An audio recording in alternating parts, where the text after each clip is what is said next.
রেলগাড়ির কামরায় হঠাৎ দেখা, ভাবিনি সম্ভব হবে কোনো দিন।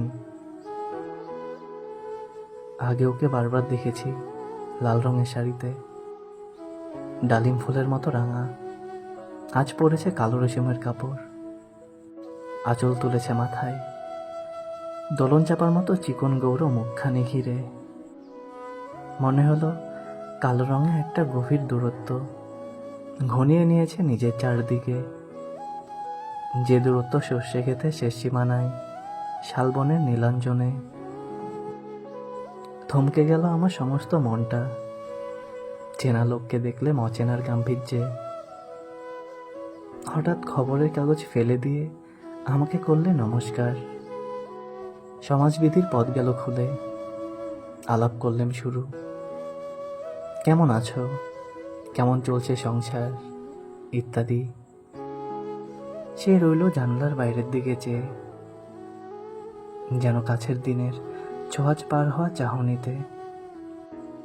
দিলে অত্যন্ত ছোট দুটো একটা জবাব, কোনোটা বা দিলেই না। বুঝিয়ে দিলে হাতের অস্থিরতায়, কেন এসব কথা, এর চেয়ে অনেক ভালো চুপ করে থাকা। আমি ছিলাম অন্য বেঞ্চিতে ওর সাথীদের সঙ্গে, একসময় আঙ্গুল নেড়ে জানালে কাছে আসতে। মনে হলো কম সাহস নয়, বসলুম ওর এক বেঞ্চিতে।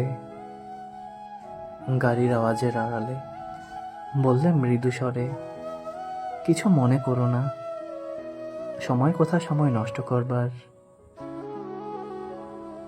আমাকে নামতে হবে পরের স্টেশনেই, দূরে যাবে তুমি, দেখা হবে না আর কোনো দিনই। তাই যে প্রশ্নটার জবাব এতকাল থেমে আছে, শুনবো তোমার মুখে। সত্য করে বলবে তো? আমি বললাম, বলবো। বাইরের আকাশের দিকে তাকিয়ে শুধলো, আমাদের গেছে যেদিন একেবারেই কি গেছে, কিছুই কি নেই বাকি। একটুকু রইলাম চুপ করে, তারপর বললাম, রাতে সব তারাই আছে দিনের আলোর গভীরে। খটকা লাগলো, কি জানি বানিয়ে বললাম নাকি। ও বললে, থাক এখন যাও ওদিকে। সবাই নেমে গেল পরের স্টেশনে, আমি চললাম একা।